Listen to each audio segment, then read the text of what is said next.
할렐루야. 네.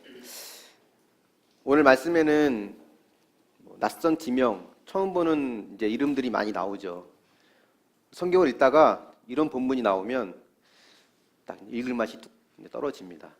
발음도 잘 안 되는 이런 지명과 사람 이름을 왜 꼭 굳이 이렇게 자세히 써야만 했나? 이런 것만 아니었으면 내가 성경을 한 100번을 읽었을 텐데, 이런 생각들이 이제 가끔 들죠. 근데 오늘 읽었던 이 12장에 나와 있는 때로는 무의미해 보이는 지역과 사람 이름은 사실은 하나님께서 이스라엘 백성들을 지금까지 한 걸음 한 걸음 인도해 오셨던 어떤 믿음의 증거들이에요. 찬송가에도 보면 이런 찬송이 있거든요. 예수 믿는 것은 받은 증거 많도다라는 찬양의 가사가 있는데, 그 가사처럼 예수 믿는 증거들을 기록해 놓은 게 바로 이 12장에 있는 지역 이름과 왕들의 이름이거든요. 그래서 우리는 이런 질문이 가끔 떠오르죠.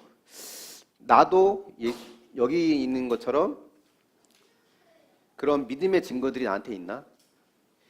예수의 증거들이 내 삶 가운데 있는가? 여기 이렇게 구체적으로 적어 놓을 만한 그 믿음의 증거들이 나에게 있는가? 우리가 좀 생각해 볼 필요가 있습니다. 우리가 어떤 재산이, 여기 보니까 이 안에는 재산을 이렇게 빌딩을 몇 채씩 갖고 있는 그런 분은 안 계신 것 같고, 우리가 가질 수 있는 재산은 우리 안에 있는 믿음의 재산 아니겠습니까? 그죠? 그래서 하나님께서 우리에게 주신 그 믿음의 재산의 목록이 무엇인지 우리가 한번 오늘 말씀을 통해 살펴보려고 합니다. 그러니까 이스라엘 자손은 요단강을 건너서 가나안 서편 땅으로 들어갑니다. 그래서 우리가 잘 알다시피 여리고성을 무너뜨리고, 그다음 아이성 무너뜨리고, 남부 연합군, 북부 연합군들을 하나씩 차례차례 다 물리치죠. 근데 요단강을 건너기 전에는 모세가 그 요단 동편에 있는 무서운 왕, 2명의 왕을 물리칩니다. 그 내용이 1절부터 6절까지 이제 설명되어 있는데, 모세가 정복한 지역과 왕들을 보면 거기에 있는 유명한 왕, 강력한 왕 2명이 누구냐면 아모리 왕 시혼과 바산의 왕 옥, 이 2사람이었어요. 처음부터 원래 싸울 계획이 있던 건 아니었거든요. 모세가 가나안 땅에 들어가는 입구에 그 나라가 있으니까 뭘 요구했냐면, 우리가 그 땅을 지나가게끔, 가나안 땅에 들어갈 텐데 거기를 통과할 수 있게 길만 열어달라라고 요구를 했는데, 그들이 그 요구를 들어주지 않았죠. 할 수 없이 전쟁을 하게 됐고, 그 전쟁에서 하나님께서 이스라엘이 승리할 수 있도록 인도해 주셨습니다. 근데 이 아모리 왕 시혼과 바산 왕 옥이 얼마나 강력한 왕이었는지 시편이나 아니면 성경 곳곳에서 세상의 강력한 왕들을 대표할 때 늘 이 2왕을 거론해요. 비유로 거론합니다. 또 신명기 3장에 보면 이 바산 왕 옥에 대한 설명이 좀 나오는데, 이 옥이라고 하는 이 왕이 갖고 있는 침대 길이가 3.6m래요. 폭은 1.6m 되고 길이가 3.6m 되니까 키가 장대만한 거인에 속하는 그런 큰 사람이었죠. 거기에 비하면 이스라엘은 아마 어린아이 같은, 메뚜기 같은 모습이었을 거예요. 늘 이렇게 세상은 늘 우리보다 강합니다. 늘 예수 믿는 우리는 힘없고 어쩔 땐 좀 찌질해 보이는데, 늘 예수 안 믿는 세상 사람들이 더 강하고 때론 세련돼 보이고 더 강력한 것 같아요. 그런 막강한 왕들을 이스라엘이 물리쳤다라고 하는 것 그 자체가 기적입니다. 왜냐하면 절대 그들 힘으로는 할 수 없는 거거든요. 근데 우리 삶에도 이런 막강한 왕들이 있어요. 내 삶에 둘러싼 환경들. 그러니까 절대 내 힘으로 해결할 수 없는 문제들. 그 문제들이 나를 둘러싼 막강한 왕들인 거죠. 지금까지 살면서 내 힘으로 할 수 없는 많은 문제들을 겪어보지 않았습니까? 끝이 보이지 않는, 해결책이 보이지 않는 그 문제들. 그것이 경제적인 문제가 될 수도 있고요. 때론 자녀 문제, 또 배우자와의 문제, 또 여러 사람과의 관계적인 문제, 또 신앙의 갈등, 여러 가지 문제들이 도저히 그 해결 끝이 보이지 않는 나를 둘러싼 강력한 2왕으로 나타날 때가 있습니다. 또 지금도 그 싸움을 싸우는 것도 있을 수 있고, 또 이미 싸워 이긴 문제도 있을 수 있는 거죠. 시편 136편에 보면 시편 기자가 이제 이 아모리 왕과 바산 왕을 물리친 이야기를 하나님께 찬양하면서 이렇게 찬양합니다. 큰 왕들을 치신 이에게 감사하라. 그 인자하심이 영원함이로다. 또 아모리인의 왕을 시온을 죽이신 이에게 감사하라. 그 인자하심이 영원함이로다. 바산 왕 옥을 죽이신 이에게 감사하라. 그 인자하심이 영원함이로다. 이렇게 찬양을 하거든요. 그러니까 시편 기자가 감사하라. 그 인자하심이 영원함이로다 라고 하는 찬양의 내용 속에 이 바산 왕 옥, 아모리 왕 시온, 큰 왕들, 나를 둘러싸고 있는 이 악한 세력들과 내가 해결할 수 없는 그 문제들을 뛰어넘게 하신 하나님을 찬양하는 거죠. 그래서 오늘 이게 또 12장에 나와 있는 이 지도에 보이는 이 지명 이름과 이 왕들의 이름은 이 모든 상황들을 뛰어넘게 하신 하나님의 살아있는 증거들이에요.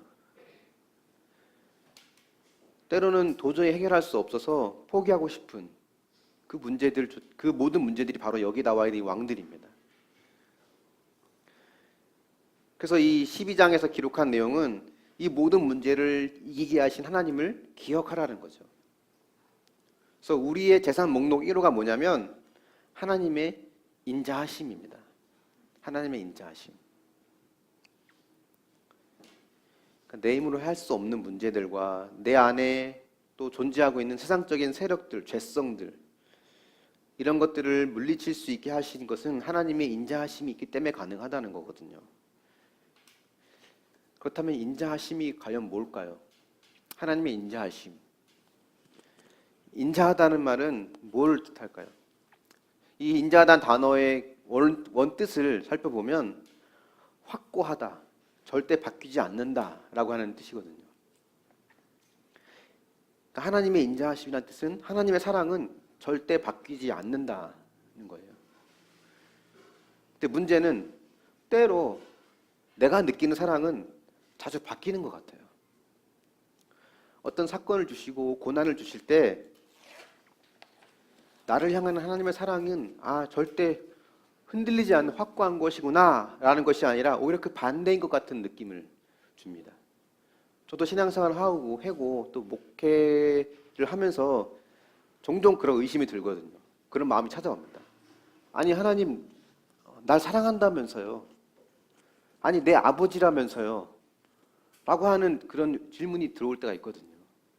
그런데 왜 나에게 이런 일을? 저는 그동안 살아오면서 내가 뭔가 잘하고 있는 것 같으면 하나님이 날 더 사랑하는 것 같고, 내가 뭔가 기도도 못하고 전도도 못하고 뭐 가정에서도 학교에서도 모든 제대로 하는 게 없는 한심한 나를 보면 이런 한심한 나를 하나님은 덜 사랑할 것 같은 그런 마음이 제 안에 있었습니다. 그래서 더 사랑받기 위해서는 더 열심히 하고 더 노력하고 그렇게 살았는데, 그러다 보니까 하나님은 나에게 있어서 아버지가 아니라 직속 상관이었어요. 그냥 그분 눈에 들기 위해서, 그분 마음에 들기 위해서 늘 뛰어다녀야 했고 그분 눈치를 봐야 했고, 그래서 하나님은 늘 저에게 부담스러운 존재, 그런 존재였습니다. 하나님과 나와의 관계가 그런 존재일 때는 평안이 없어요. 신앙생활을 해도 뭘 해도 평안이 없습니다. 근데 복음은 우리와 하나님의 관계를 그런 부담스러운 관계로 말하지 않아요. 나는 흔들려도, 나는 좀 한심해 보여도 나를 향한 하나님의 사랑은 확고하고 절대 바뀌지 않는다는 거예요. 내가 하는 것에 따라 좌지우지되는 그 정도의 사랑이 아니라는 겁니다. 자기 아들까지 내어주신 그 사랑인데, 그 사랑이 만약에 내가 한 행동에 따라 흔들리는 사랑이라면 내가 어떻게 그 사랑의 구원을 받을 수 있겠어요? 나도 나를 못 믿는데 내가 어떻게 그 흔들리는 사랑을 믿고 의지할 수 있겠습니까?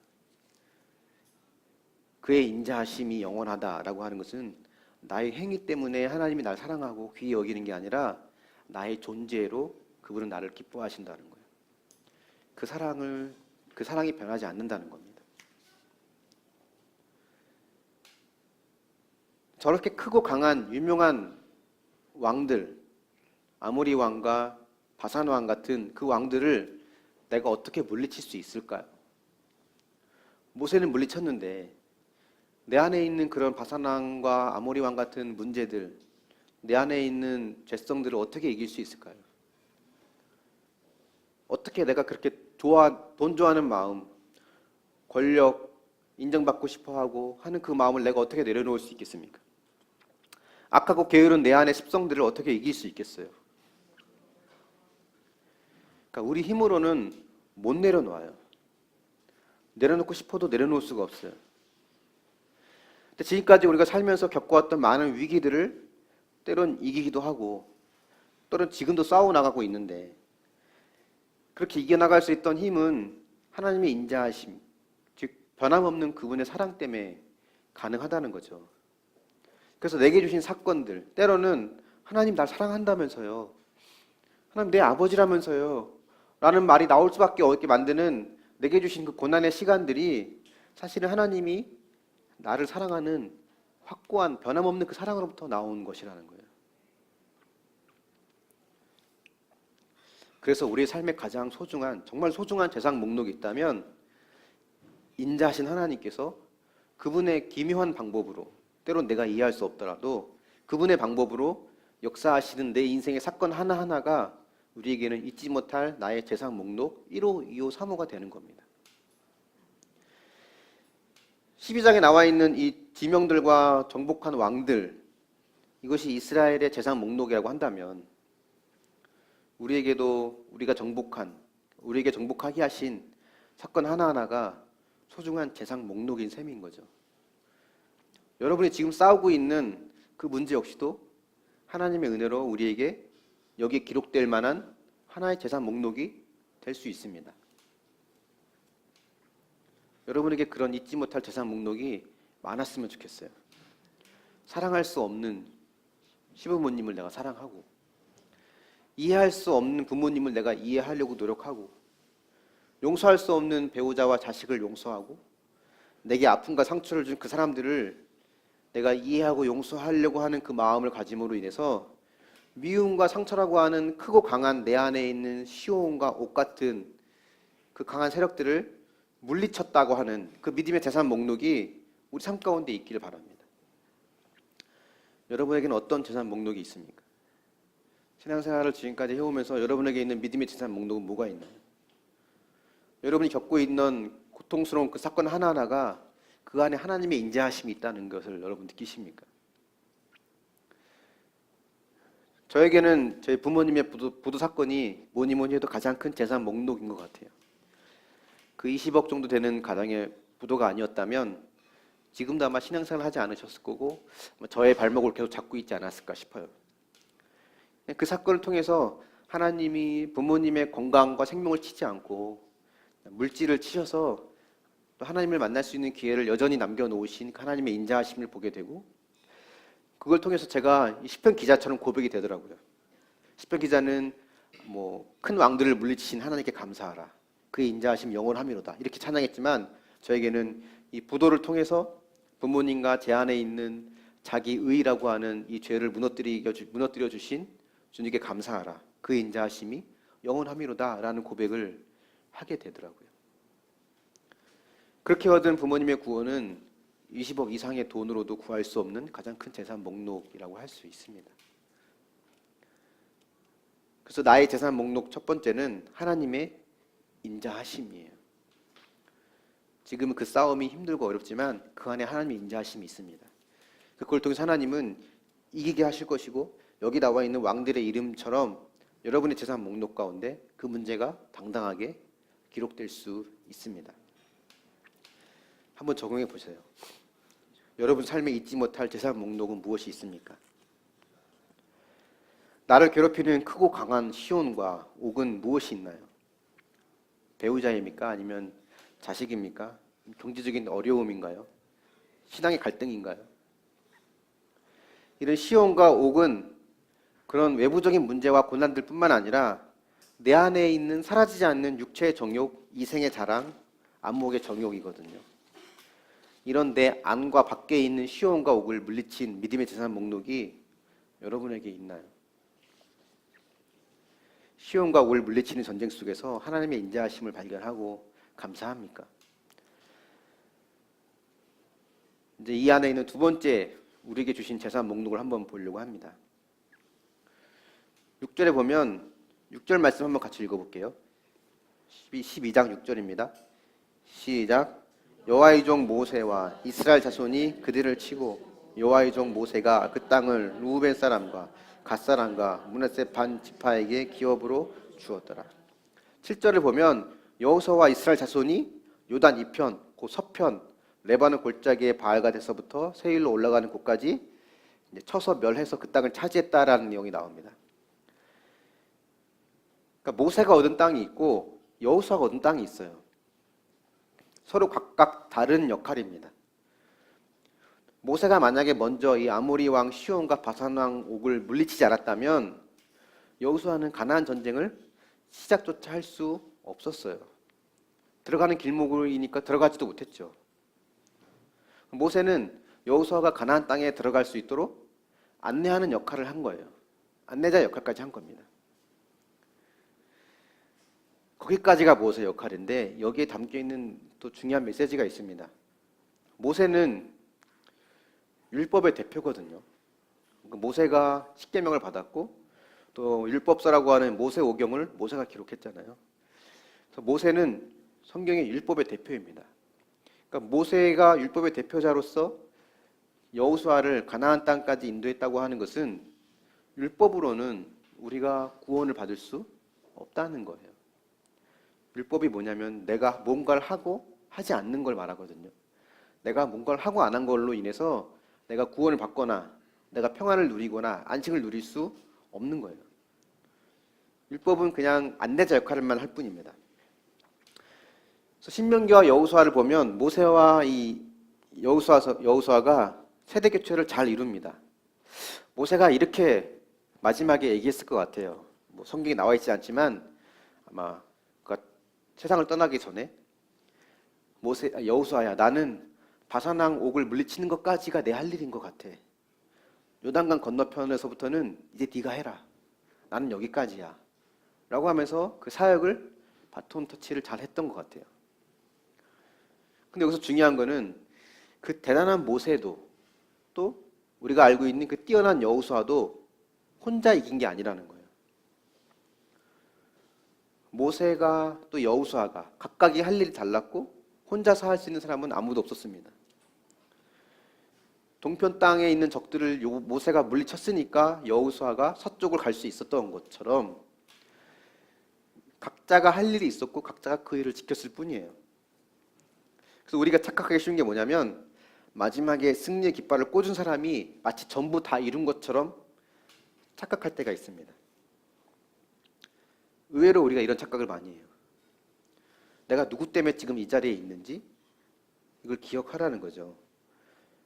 혹 내 부모가 아무리 술을 마시고 폭력을 휘두르고 무능력했어도 그 부모 때문에 내가 있다는 것을 기억하라는 거고, 오늘날 교회의 모습들이 아무리 비난을 받아도 베드로와 바울과 같은 그런 초대교회의 그런 순교자들과 헌신자들이 있었기 때문에 교회가 가능했던 거고, 또 오늘날 우리 한국교회도 주기철 손영환 목사님 같은 그런 많은 신앙의 선배들이 피를 흘리며 순교의 피를 흘리며 교회를 지켰기 때문에 우리가 지금 이렇게 신앙생활을 할 수 있다는 거예요.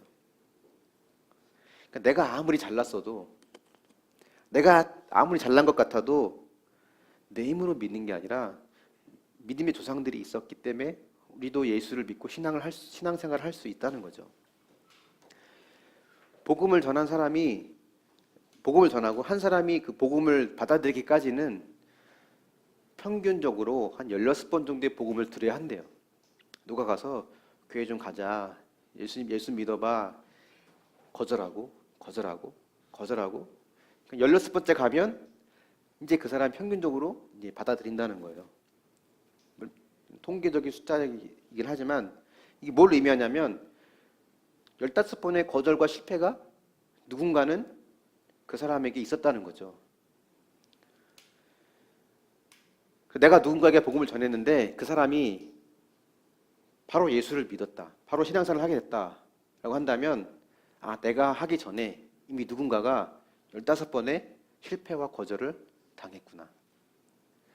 또 내가 복음을 전했을 때 누군가가 그걸 거절한다면 내가 전한 복음의 실패를 15번을 겪으면 누군가는 16번째 열매를 거두겠구나 라고 하는 것을 우리가 인정하라는 거예요.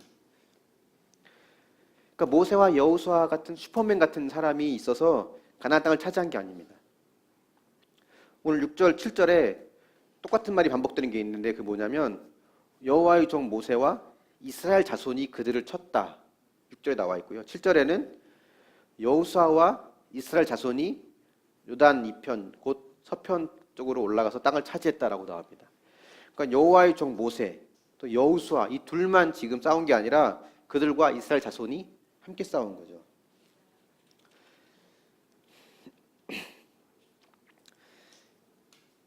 그래서 우리에게 하나님이 주신 것은 모세와 여호수아가 물론 그들 가운데 중심이 됐겠지만 그들과 함께하는 공동체가 있었다는 거예요. 근데 이 땅에 있는 공동체는 어떤 공동체도 완전한 공동체는 없습니다. 여러분의 가정 완전한 공동체는 아닐 수 있어요. 아마 아닐 거예요. 내 옆에 사람 가정은 완전해 보이겠지만 막상 그 사람 얘기 들어보면 그렇지 않아요. 교회, 우리 교회도 완전한 공동체는 아닙니다. 갈등과 분쟁이 있을 수 있죠. 이런 작은 가정, 작은 교회도 갈등과 분쟁이 있는 온전하지 않은 공동체인데 이스라엘 백성들은 약 숫자가 200만 명이거든요. 그 200만 명이 넘는 사람들이 갈등과 분쟁이 없을 수가 없죠. 그렇지만 그런 갈등과 충돌 속에서 함께하는 공동체를 하나님 주셨기 때문에 이스라엘은 그 땅을 차지할 수 있었던 거예요. 내가 모세 같고 내가 아무리 여호수아처럼 능력이 있어도 결코 땅을 차지할 수 없습니다. 그래서 완전하지 않은 내 공동체 안에 있는 그들 모두가 하나님께서 나를 구원해 주시기 위해서 나를 그 약속의 땅으로 인도해 주시기 위해서 내게 붙여준 사람들이고 또 나 역시도 그들의 구원을 위해서 그들에게 필요한 사람이라는 거예요. 그래서 우리가 늘 하는 말이 있거든요. 때론 이해되지 않고 믿어지지 않아도 괜찮다. 술 못 끊고 담배 못 끊어도 괜찮다. 공동체에만 붙어 있으라는 거예요. 공동체에만 붙어 있으면 하나님께서 하나님 때에 회복시켜 주시고 이끌어 주신다는 거예요. 그래서 두 번째 우리에게 주신 재산 목록이 있다면 함께하는 공동체입니다. 저도 예전 교회에서 이제 폭언과 폭력에 한동안 시달렸고 그래서 신학교도 자퇴를 했었다고 말씀드린 적 있잖아요. 그러니까 아무런 소망이 없었거든요. 근데 그 뒤로 제가 이제 살아오면서 교회 안에서 공동체에서 상처받았다는 말을 참 많이 들었어요. 공동체에 상처받았다고. 청년들도 그런 얘기 많이 하고. 그래봤자 그들은 마음이 상처를 받았겠죠. 저는 공동체에서 몸도 마음도 상처를 받았습니다. 맞기도 했으니까. 그런 공동체에서 받은 상처는요, 공동체를 통해서 치유가 됩니다. 내가 하나님 앞에 기도 열심히 하고 은혜 받았고 성경 열심히 봐서 내 마음이 조금 치유가 될 수 있을지 몰라도 온전한 치유는 그 공동체를 통해서 하나님이 이루어 주세요. 그 상처받고 신학교마저 자퇴한 저도 저를 지지해주는 공동체를 만나서 다시 신학교를 가게 됐고 다시 목회를 하게 되었습니다. 교회를 개척을 준비하는 것도 마찬가지였어요. 제 성향상 여러분 저를 적어도 1년을 보셨으니까 적게 보셔도 제 성향상 개척은 저랑 안 맞거든요. 개척하는 스타일은 아니에요. 뭔가 이렇게 바울처럼 밀어붙이는 스타일이 아니니까 개척은 제 스타일이에요. 개척은 저에게 큰 부담이었고 제가 정복해야 될 가나안 땅 중에 하나였습니다. 근데 모세와 여호수아 그들과 함께했던 이스라엘 자손들이 공동체를 이루어서 가나안 땅을 차지했던 것처럼 개척을 준비하는 저에게 하나님께서 또 개척과 함께 할 수 있는 공동체를 붙여주셨습니다. 또 개척을 시작하면서부터 지금 이 순간까지 또 참여하게 된 많은 분들이 또 있었고 그들이 함께 공동체를 이루어가면서 지금도 그 여정을 우리는 걸어가고 있는 거죠. 그래서 우리에게 소중한 재산이 있다면 그건 함께하는 공동체라는 거예요. 비록 완전하지 않아도, 때로는 나에게 가끔 상처를 줘도 그들이 있었기 때문에 땅을 차지할 수 있는 겁니다. 한번 적용해 보십시오. 여러분, 육신의 부모님, 믿음의 선배들이 앞서 싸웠기 때문에 지금의 내가 있다는 것을 여러분 기억합니까?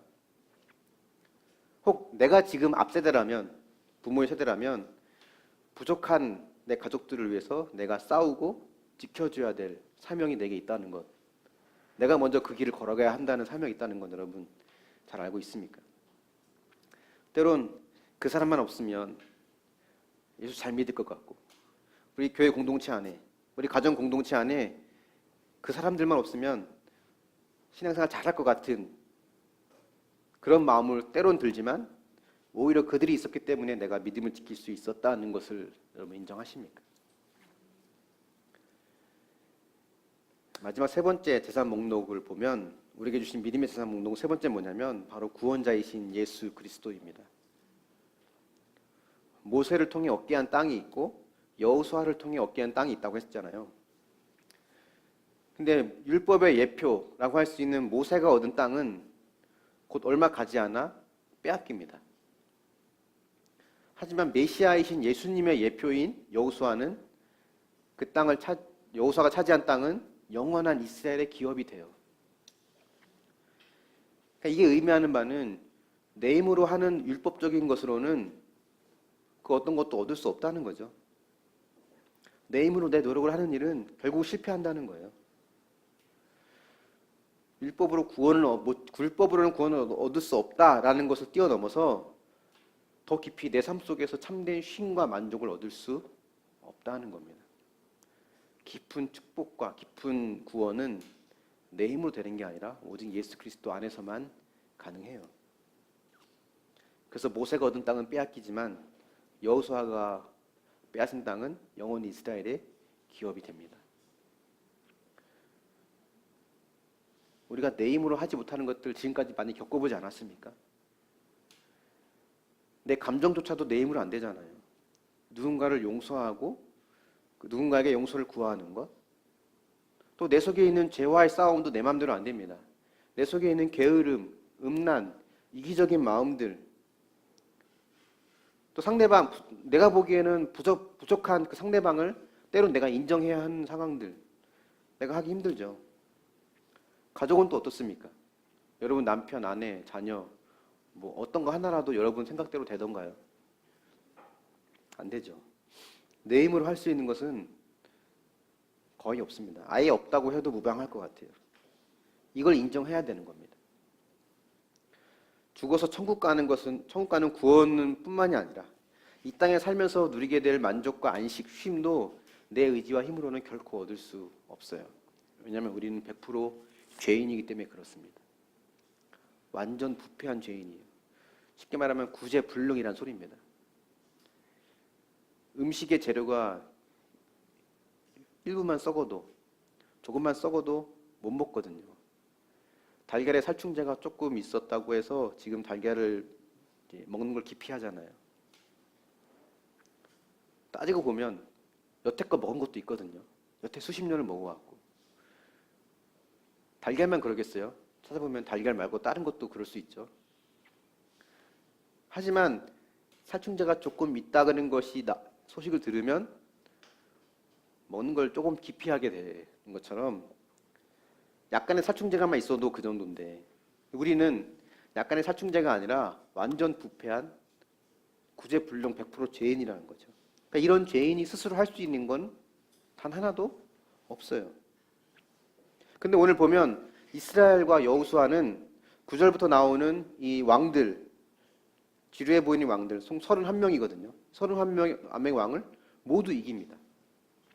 스스로 할 수 없는 전적 부패한 무능력한 이들이 31명의 왕을 다 이겨요. 근데 이겼다고 해서 그 전쟁이 쉬웠다는 걸 말하진 않아요. 여러분이 싸우는 싸움이, 성경은 그 싸움은 쉬운 거야, 별거 아니야, 이렇게 말하지 않습니다. 어려운 싸움인 거 알아요. 성경도 그거를 어렵다고 말합니다. 이스라엘도 매 순간이 고비였고 위기였어요. 근데 그 매 순간 위기와 고비 때마다 하나님의 인도하심으로 그들은 이겨냈거든요. 우리에게 수많은 고비와 위기들이 있죠. 그때마다 때로는 우리가 이긴 적도 있습니다.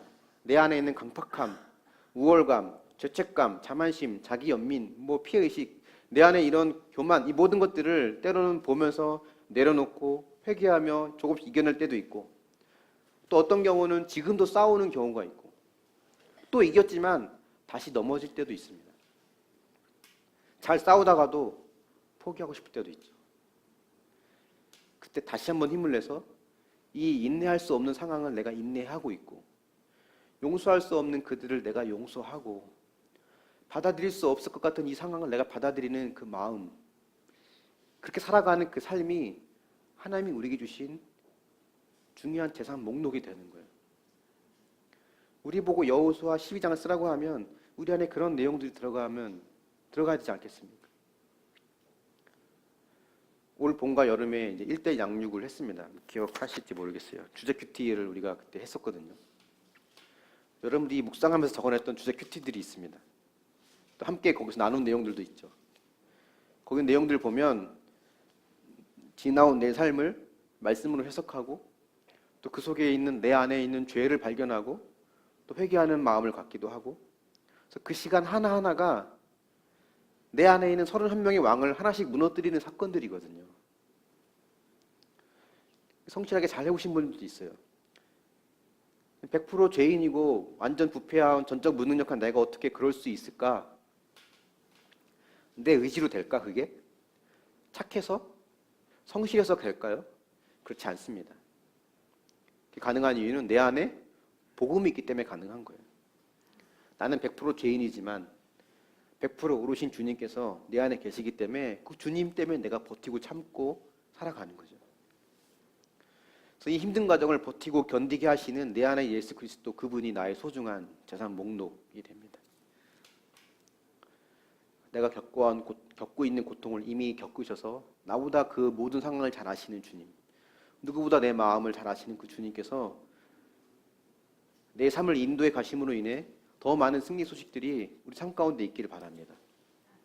이스라엘이 31명의 왕을 물리치고 땅을 정복한 것처럼 이제 여러분의 때로는 오랜 기도 제목대로 남편이 돌아오고, 아내가 돌아오고, 자녀가 돌아오고, 관계가 회복되고, 믿음이 회복되고, 묶였던 일들이 풀어지는 그런 승리의 소식들이 이 여호수아 12장에 있는 왕들의 이름처럼 이 삶 가운데 쭉 열거되는 그런 은혜가 있기를 바랍니다. 하반기에 다시 주제 큐티 양육을 하려고 하거든요. 1대1을 또 하려고 합니다. 그때 내가 제대로 안 했다 하는 분들은 다시 하시면 되고, 제대로 한 것 같다 하는 분들은 그 다음 단계를 하셔도 됩니다. 이 모든 것이 가능한 것은 내 안에 계신 예수 그리스도이기 때문에 가능한 거예요. 한번 여러분에게 묻겠습니다. 하나님의 힘으로 물리친 내 속에 있는 31명의 왕, 어떤 왕이 여러분에게 있습니까? 하나님의 은혜로 치유된 31가지의 상처와 미움, 열등감, 분노, 어떤 건지 한번 여러분 구체적으로 이 여호수아 12장을 기록하는 마음으로 한번 적어 보십시오. 여러분의 삶 가운데 무엇이 있었나요? 말씀의 결론을 여쭤보겠습니다. 하나님을 믿는 성도들은 살아갈수록 그들의 인생의 보물창고의 재산 목록이 늘어나야 합니다. 이거는 통장의 잔고를 말하는 것도 아니고요. 남들보다 더 좋은 환경, 더 나은 환경을 말하는 게 아니에요. 요단 동편 땅, 모세가 차지한 요단 동편 땅은 살기 좋은 땅이었어요. 보기도 좋은 땅이었고 목축을 하기에도 좋은 땅이었어요. 근데 문제는 이 땅은 하나님이 약속하신 땅이 아니었거든요. 근데 그들이 약속한 땅이 아니었지만 자기들이 보기에 좋은 땅이니까 그 땅을 차지하고 싶었어요. 근데 여러분, 나에게 보기 좋은 땅은 나한테만 좋은 게 아니에요. 적들이 보기에도 좋은 땅이거든요. 그래서 그 땅을 차지한 이 세 지파, 루벤 지파, 갓 지파, 또 므낫세 지파는 제일 먼저 타락하고 제일 먼저 땅을 빼앗깁니다.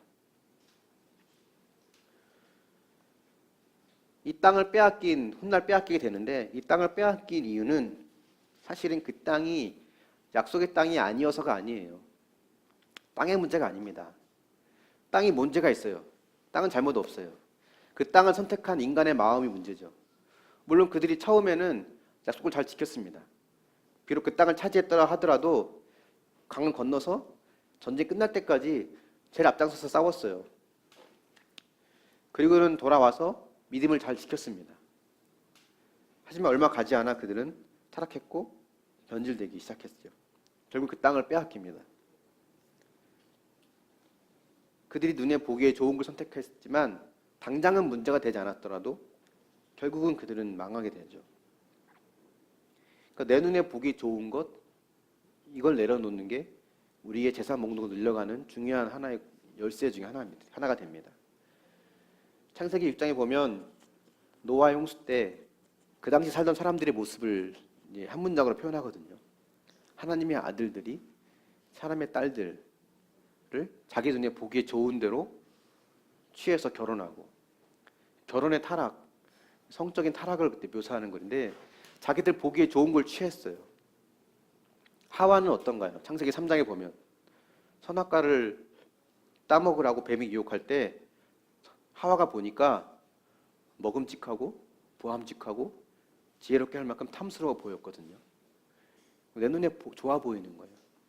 내 눈에 좋아 보이는 걸 택했기 때문에 그들은 결국은 범죄하게 됩니다. 우리 눈에도 그런 거 있거든요. 내가 보기에 좋아 보이는 것들, 탐스러워 보이는 것들. 100% 죄인인 우리는 우리의 수준이 하나님의 눈과 일치하면 물론 감사하고 좋지만 때론 대부분 저를 포함한 우리 모두는 하나님의 마음, 하나님의 눈으로 우리의 시각이 똑같이 가지는 못하는 것 같아요. 최고의 적용은 늘 얘기하는 거지만 내가 하기 싫은 거 하는 거, 내가 하고 싶은 거 하지 않는 게 우리가 할 수 있는 최고의 적용이라고 했잖아요. 그렇게 적용하면 거의 90%는 맞는 적용을 하게 됩니다. 예수 그리스도 안에 있는 자만이 결국 모든 땅을 차지하는 그 이야기를 완성시킬 수 있어요. 나는 부족하고 연약하지만 하나님의 인자하심으로 그 왕들을 이기게 하시고 또 함께 싸울 수 있는 공동체를 내게 붙여주시고 또 무엇보다 내 안에서 함께 역사하시는 예수 그리스도를 내 마음 가운데 두신 그 하나님의 사랑으로 우리가 날마다 내게 주신 그 믿음의 싸움을 싸워가며 승리하는 재산의 목록들이 날마다 늘어가고 그런 은혜가 저 여러분 가운데 삶 가운데 매일매일 있기를 예수님의 이름으로 축원합니다. 아멘. 우리 함께 자리에 일어나셔서 우리 찬양하며 함께 또 기도의 자리로 가길 원합니다. 지금 부르게 될 주 예수 나의 당신이여라는 찬양을 잠깐 배경을 제가 설명해 드리면요. 여러분 악보에 보시면 작시죠. 시를 지은 사람이 이인숙이라는 분이고 곡을 붙인 분이 김석균이라는 가수인데 이제 사연이 좀 있습니다. 이 이인숙 집사님은 태어날 때부터 앞을 보지 못하고 또 듣지 못하는 사람이었어요.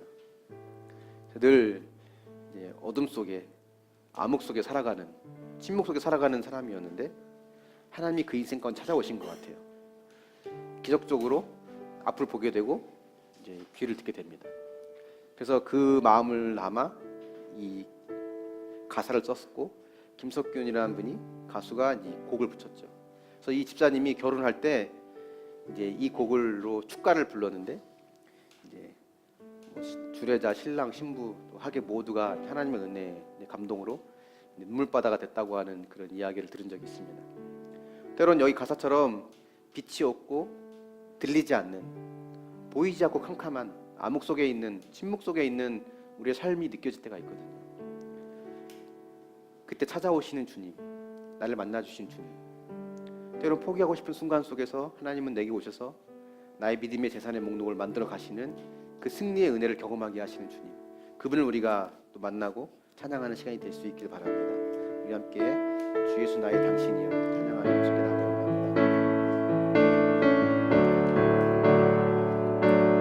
빛이 없어도 환하게 다가오시는 주 예수 나의 당신이여, 음성이 없어도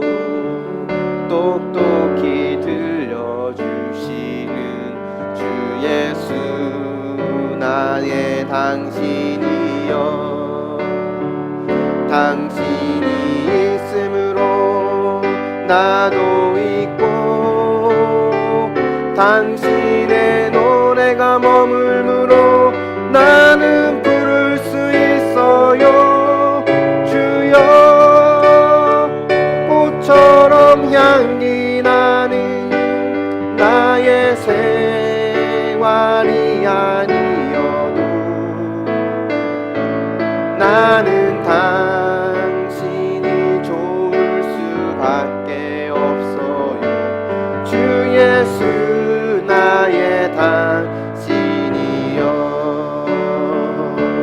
나는 없어도 당신이 곁에 계시면 나는 언제나 있습니다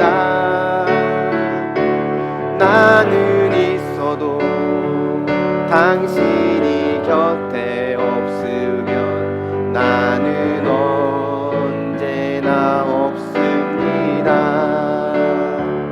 당신이 있음으로 나도 있고 당신의 노래가 머물므로 나는 부를 수 있어요 주여 꽃처럼 향기 나는 나의 생활이 아니어도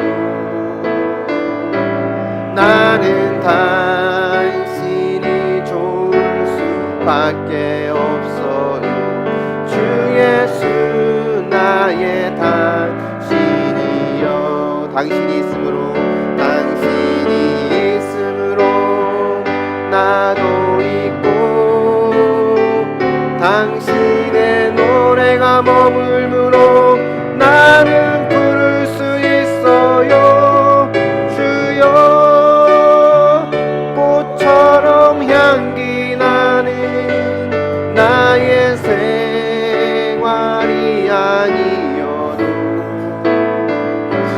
나는 당신이 좋을 수밖에 없어요 주 예수 나의 당신이여 이제 함께 우리 말씀을 기억하며 교회 자리로 가길 원합니다 우리가 싸우고 있는 싸움 결코 쉬운 거 아닙니다 성경은 그 쉬운 거 아니다 별거 아니다 말하지 않아요 그것이 얼마나 힘들고 어려운 싸움인지 누구보다 주님이 아십니다 주님은 그 싸움을 통해 믿음의 목록, 믿음의 재산을 쌓아가길 원하시는 것 같아요 때로는 하나님 왜 나에게 날 사랑한다면서요 내 아버지라면서요 라고 하고 고백할 수밖에 없는 그 사건들이 그 상황들이 하나님께서 나를 사랑하는 확고한 사랑 가운데 나온 하나님의 인도하심이었다는 거예요 그 사건이 있었기 때문에 결국 땅을 차지하셨던 이스라엘 백성들처럼 하나님 우리에게 그 땅을 차지하는 은혜가 있게 하기 위해서 때로는 그 사건을 주십니다 혼자 싸우는 게 아닙니다 하나님은 공동체를 붙여주셨고 또 내 안에 예수 그리스도를 주심으로 그 믿음으로 이길 수 있는 힘을 우리에게 허락해 주셨습니다 여러분이 싸워야 될 싸움들 그 싸움을 믿음으로 이겨나갈 수 있도록 하나님 내게 힘을 더하여 주시고 여호수아 12장에 나와 있는 31명의 왕들의 이름이 쭉 열거된 것처럼 내가 훗날 하나님께서 나에게 이런 은혜를 주셨다라고 하는 구체적인 그런 은혜를 기록할 수 있는 그런 승리의 삶이 우리 가운데 있게 해달라고 말씀을 통해 주시는 일 붙들고 함께 기도하며 나아가기 원합니다. 기도하겠습니다.